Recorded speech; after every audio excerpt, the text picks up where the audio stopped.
Vous êtes nombreux à nous suivre. Bonsoir à toutes et à tous et bienvenue à cette nouvelle session d'information sur votre télévision Burkina Info. À la une de l'actualité ce 10 février, c'est cette accusation de publicité mensongère sur les offres Internet attribuées à des opérateurs de téléphonie mobile. Une association pour les défenses des droits des consommateurs, la BCE, dénonce deux opérateurs. Mission d'observation électorale de l'Union européenne. L'Union européenne a présenté son rapport final sur l'observation des élections couplées. L'organisation félicite le Burkina Faso. Et du nouveau du côté de la fonction publique. Le gouvernement annonce la reprise des concours invalidés pour la prochaine session de 2016. Encore une fois, bienvenue à cette session. Encore de nouvelles plaintes pour ce qui concerne la fiabilité des services Internet des maisons de téléphonie mobile. L'association burkinabé des consommateurs des services de communication électronique dénonce une publicité mensongère de la part de certaines compagnies téléphoniques. Cette organisation dénonce également une convention conclue entre Canal+ et Nerwaya Multivision. Le reportage est de Cheikh Omar Bandogo. Alors que les réseaux de téléphonie mobile continuent d'innover du côté de la qualité de la communication, mais aussi de la navigation Internet, ces innovations sont décriées par les associations de consommateurs. L'Association burkinabé des consommateurs des services de communication électronique ABCE a dénoncé au cours d'une conférence de presse ce 10 février une publicité mensongère de la part de deux compagnies de téléphonie mobile. En effet, une connexion de type 3G+, au regard des normes internationales, doit offrir une vitesse de téléchargement comprise entre 3,6 et 14,4 mégabits. Et celle de type 3G75, une vitesse se situant entre 5 et 21 mégabits.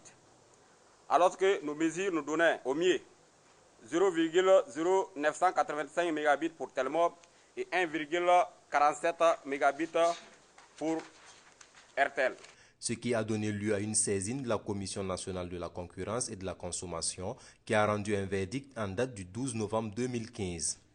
La Commission les a ordonné de préciser dans leur publicité tous les éléments permettant aux consommateurs d'apprécier le service ou le produit qui lui est présenté, notamment en précisant le niveau de couverture spatiale. Outre la téléphonie mobile, la BCE dénonce une convention intervenue entre Canal+ et Nerwaya Multivision. Cette convention risquerait de créer une situation de monopole de fait parce que cette convention, en plus d'interdire la diffusion de certaines chaînes par Nerwaya Multivision, lui imposait des prix de vente de ses services. Aussi, Nerwaya Multivision est-elle obligée de vendre le bouquet Canal+ en option, toute chose qui oblige ses clients à souscrire un abonnement minimum à partir de 2 000 francs, en plus d'une somme de 10 000 francs pour l'option Canal+. Pour ce qui est de la durée impartie pour consommer les différents crédits, la BCE affirme avoir introduit une requête auprès de l'ARCEP pour voir les réseaux condamnés au retrait de ce qu'elle qualifie de clauses abusives dans les contrats de fourniture d'accès à Internet. À ce titre, une audience s'est tenue dans la matinée de ce 10 février. Les conclusions sont donc attendues. Et le contrôle de la gestion des collectivités territoriales a été passé à la loupe par la Cour des comptes. Dans son rapport 2014, deux collectivités ont été visées, celle de Gawa et du Conseil régional du Sud-Ouest. Des irrégularités ont été dénoncées, des précisions avec Cheikh Omar Bandogo. Le rapport public 2014, élaboré par la Cour des comptes avec pour principal but de rendre compte de l'état d'exécution des missions de contrôle assignées par la loi, a été remis entre les mains du président du Faso le 8 février 2016. La deuxième des trois parties que compte ce rapport est consacrée au contrôle des opérations des collectivités territoriales. À ce titre, le contrôle a concerné la gestion de la commune urbaine de Gawa, exercice 2010, 2011 et 2012, et celle du Conseil régional du Sud-Ouest 2010-2012. Pour ce qui est de la commune urbaine de Gawa, la Cour a décelé des dysfonctionnements au sein de celle-ci.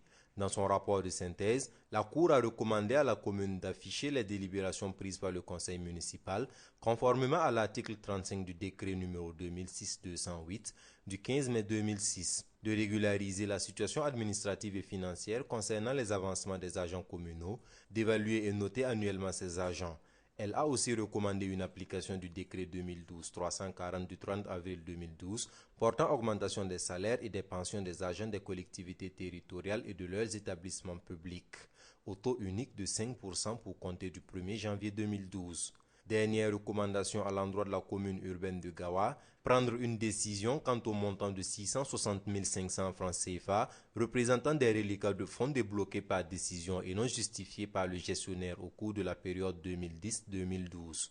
Deuxième objet du contrôle des opérations des collectivités territoriales, le Conseil régional du Sud-Ouest. Là, la Cour a recommandé le respect de l'organigramme du Conseil régional du Sud-Ouest, son application et sa mise en œuvre, le fonctionnement effectif des commissions permanentes, le respect du régime indemnitaire en vigueur et enfin la justification des écarts de 1 949 589 francs CFA constatés. Et chaque année, l'écart se creuse. Plus de 18 milliards de francs CFA en 2013 contre plus de 6 milliards de francs CFA en 2009. C'est le montant des chèques sans provision et bons de trésor émis selon la Cour des comptes. Pour inverser cette situation de plus en plus alarmante, la Cour des comptes a proposé plusieurs recommandations. Des détails avec Hassan Nakrou.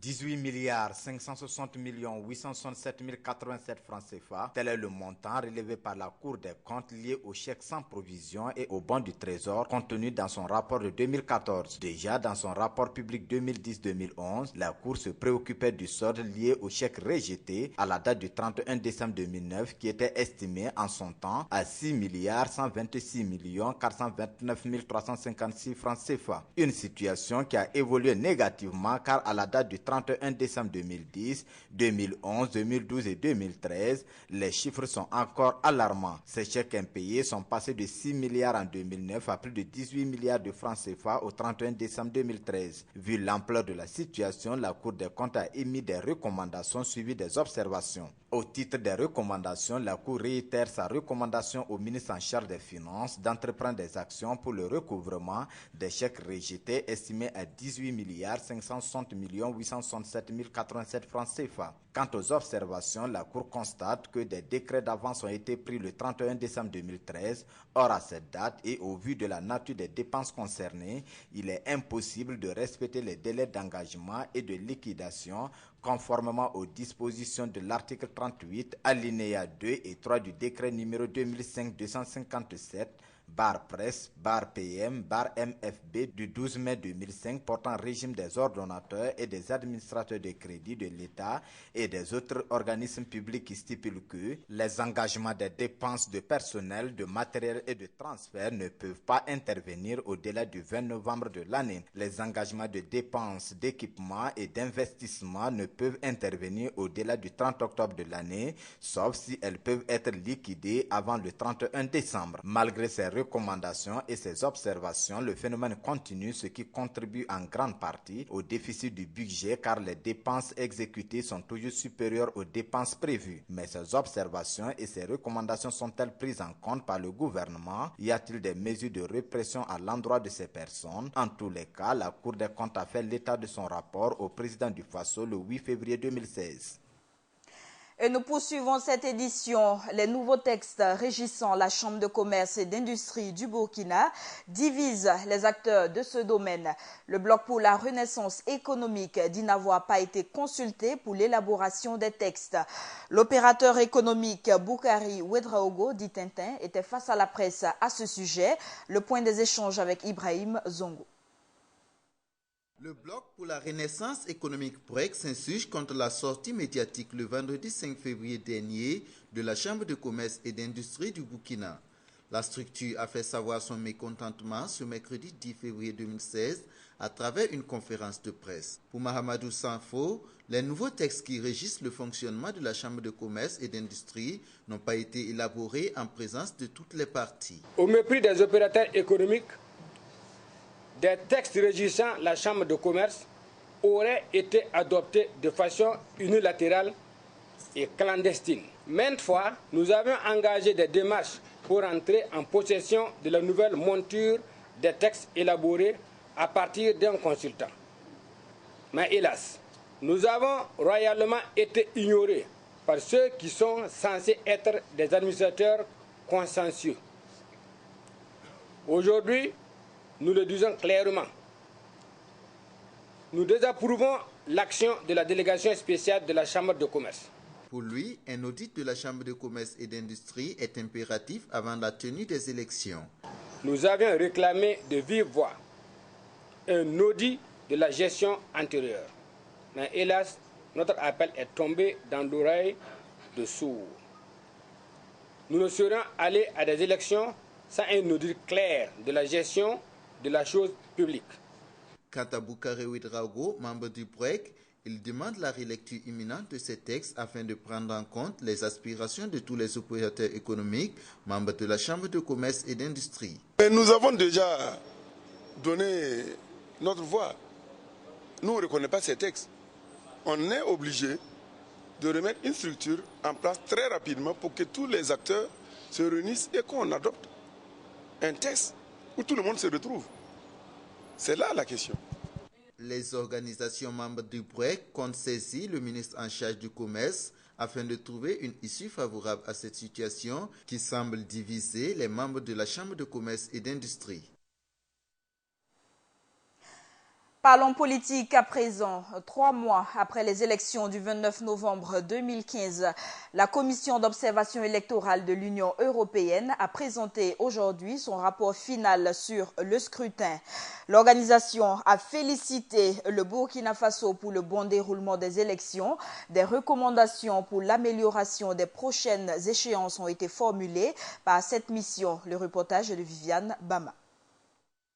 Il a été présenté à la presse ce mercredi 10 février le rapport final de la mission d'observation de l'Union européenne dirigée par Cécile Kachetou-Kyenge. Le rapport de 116 pages revient sur le contexte, le déroulement des élections et surtout formule des recommandations, 20 en tout.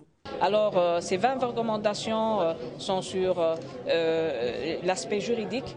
Donc, on demande le fait qu'il faut combler les vides et les ambiguïtés au niveau juridique et procéder à travers des réformes du code électoral. Et c'est sur la participation des femmes. On demande qu'il y ait une forte participation des femmes et dans la participation aux élections, mais aussi dans l'administration, puisqu'on a vu qu'il y avait quand même une carence des femmes dans beaucoup à différents niveaux. C'est sur les médias, sur le financement public et le financement privé aussi, mais c'est aussi sur l'administration électorale et l'administration territoriale. La mission a par ailleurs apporté des éléments de réponse aux préoccupations et questions des hommes de médias. Et je suis tout à fait d'accord avec vous sur le principe que normalement tous les partis qui ont des candidats aux élections doivent jouir des mêmes conditions et donc doivent aussi jouir de la possibilité de recevoir des fonds à temps comme tous les autres partis. Pour Cécile Kachetou-Kyenge, loin d'être terminé, le rapport n'est que le début d'un processus. Le cycle électoral 2015 n'est pas terminé. Tout d'abord parce que des élections municipales seront organisées le 22 mai prochain, mais aussi car un cycle électoral implique justement de faire le bilan et de mettre en œuvre des actions correctives au sortir du scrutin. Pour Cécile Kachetou-Kyenge, loin d'être terminé, le rapport n'est que le début d'un processus. La mission entend rencontrer les acteurs politiques et autorités nationales pour une restitution des travaux, mais aussi pour une application des recommandations. Pratiquement au terme de sa mission, Kyenge et son équipe repartent fiers du travail mené, mais aussi de la soif de démocratie du peuple burkinabé. L'Union pour le progrès et le changement UPC veut rester prudent vis-à-vis des engagements pris par le Premier ministre durant sa déclaration de politique générale. Face à la presse ce matin, c'est la justification apportée par le groupe parlementaire UPC pour expliquer son abstention. Les députés de ce parti d'opposition ont aussi dressé le bilan des postes occupés à l'hémicycle. Le point avec Ibrahim Zongo. Les députés du groupe parlementaire UPC face à la presse ce mercredi 10 février 2016. Un devoir de redevabilité pour les 33 députés de l'Union pour le progrès et le changement qui ont initié cette rencontre pour tenir leur électorat et le peuple burkinabé en général informé de sa place au sein du Parlement. Après d'âpres négociations avec la majorité pendant plusieurs jours, la majorité a concédé à l'opposition en tout 10 postes, 4 postes sur les 15 de décision, que sont président, vice-président et rapporteur général, et 6 postes sur les 12 de premier et deuxième secrétaire de commission, dont un seul poste de premier secrétaire. Nous sommes toujours dans la logique du Toukdili. Si on fait le point, en ce qui concerne l'UPC, nous avons un poste de président à la CODEC, un poste de deuxième vice-président à la CONFIB et 2 postes de deuxième secrétaire. Le groupe parlementaire UPC a aussi profité de l'occasion pour donner la raison officielle de son abstention et de celle de toute l'opposition après la déclaration de politique générale du chef du gouvernement. Un Premier ministre décline des intentions d'action. Par exemple, il dit qu'il fera corvée d'eau 0 pour les femmes du Burkina. Nous ne pouvons réalistement dire non, nous sommes contre cela. Nous disons très bien, nous n'avons pas participé à l'élaboration du dit programme, de la logique qui sous-tend, pour nous convaincre que nous sommes pour la programmation ou la lettre de politique générale. Cependant, nous allons rester prudents, on va s'abstenir. Toutefois, l'UPC se dit disposé à l'accompagner et restera toujours dans sa logique d'opposition constructive. Et les concours de la fonction publique annulés pour cas de fraude seront repris pour la session 2016. La décision a été prise en Conseil de ministres. Des mesures ont aussi été prises pour les postulants qui pourraient être frappés par la limite d'âge. Le gouvernement a également décidé de venir en aide aux populations en situation critique à travers l'élaboration d'un plan d'urgence d'aide alimentaire. Les conclusions du Conseil, c'est avec Joël Zoundi. Après la fraude constatée dans l'administration de 12 concours de la fonction publique, le gouvernement avait décidé de la reprise de ces concours. C'est désormais chose faite, même si les candidats devraient encore patienter. 12 concours qui avaient été annulés, qui touchent à peu près plus de 260 000 personnes. Le Conseil a décidé donc que ces concours-là seront reportés pour la session de 2016. En clair, il s'agit de conserver en l'état tous les dossiers des personnes qui ont été déposés. Donc ces personnes-là n'auront pas à ajouter quoi que ce soit.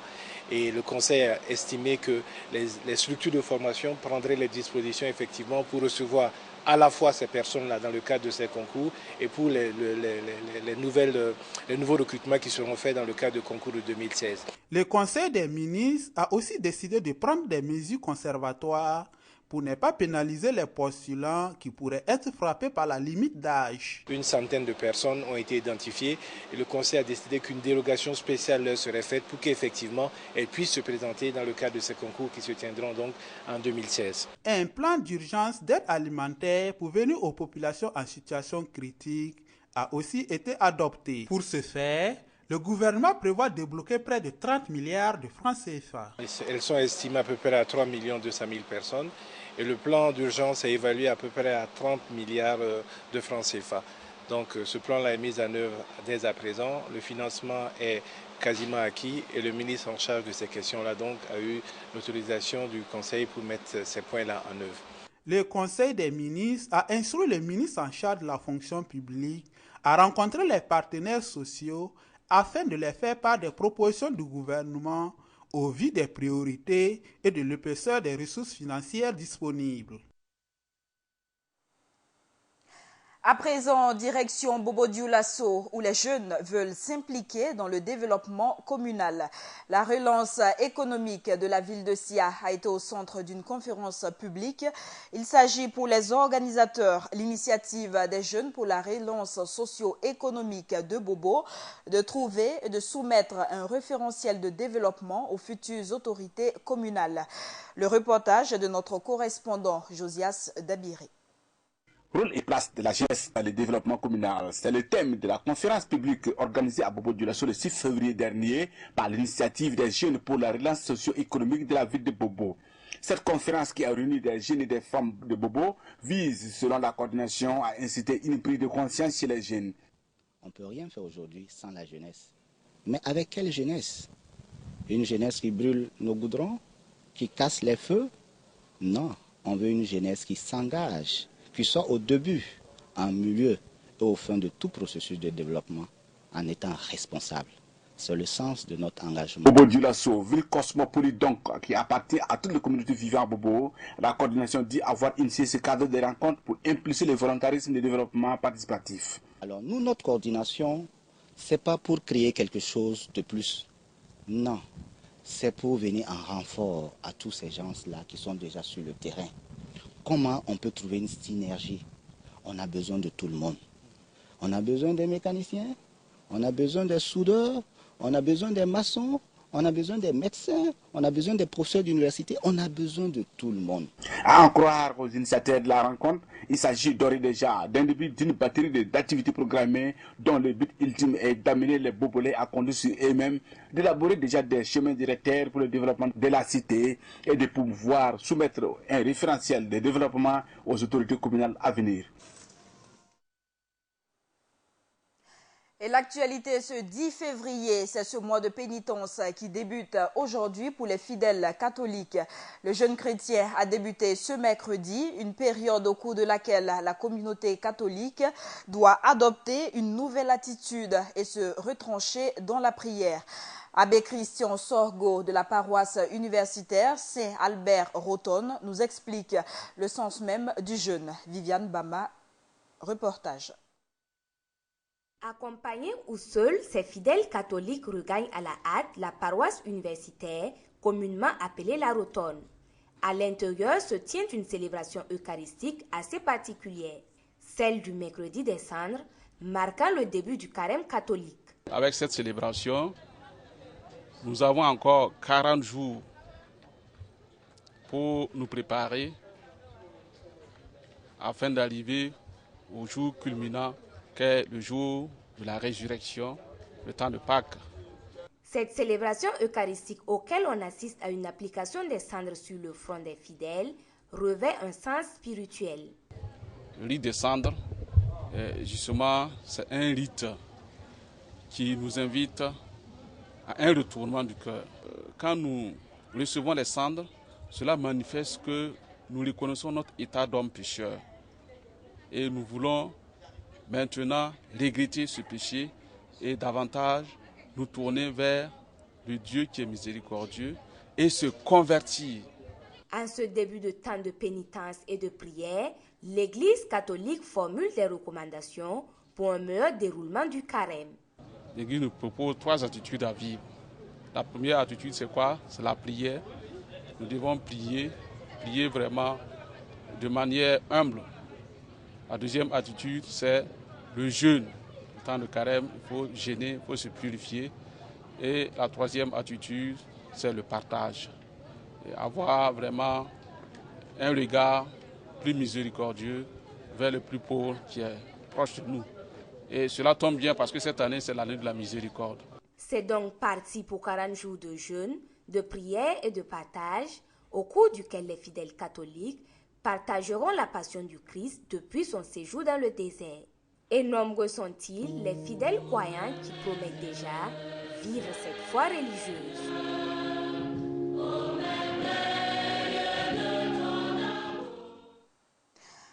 Du 11 au 13 mars prochain, la ville de Bobo-Dioulasso sera très rythmée avec la tenue du festival In-Out Dance. Au programme, une série de spectacles dans les rues.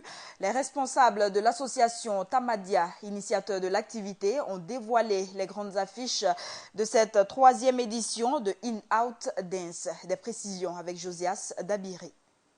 In-Out Dance, ou dans, de dehors et de dedans.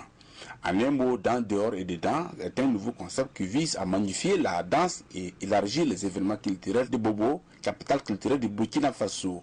Lors d'un point de presse, la compagnie Tamadia, qui est l'initiatrice de ce concept, a annoncé la tenue effective de la 3e édition de ce festival à Bobo cette année 2016. Du 11 au 13, les spectacles vont s'enchaîner. Ça sera un peu partout dans la ville.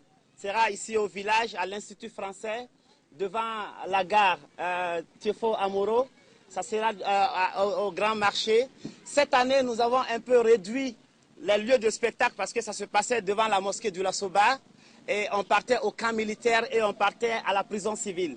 Cette 3e édition, placée sous le parrainage de l'ambassadeur des États-Unis et de la Chine-Taïwan, réunira d'autres pays invités. Donc cette année, nous avons convoqué 11 pays et 8 ont répondu OK. Parce que les événements qui nous ont touchés à Ouaga a touché, pas que le festival, a touché tout le Burkina, a touché toute l'Afrique. Et c'est pas que l'Afrique, hein, tout le monde en souffre actuellement, c'est pas nous seulement. Et donc il y a des pays qui ont eu peur, qui ont dit tiens, on ne pourra pas venir parce qu'à Ouaga c'est chaud. Je l'ai dit tout de suite à mon beau, j'ai dit c'était chaud à New York, mais quand même les gens partaient. 3 années d'existence, le comité d'organisation dressant le bilan s'est réjoui du fait que ce festival grandit d'année en année. Les 2 premières éditions réunies, nous avons compté 11 000 acteurs et spectateurs dans la ville de Bobo. 11 000.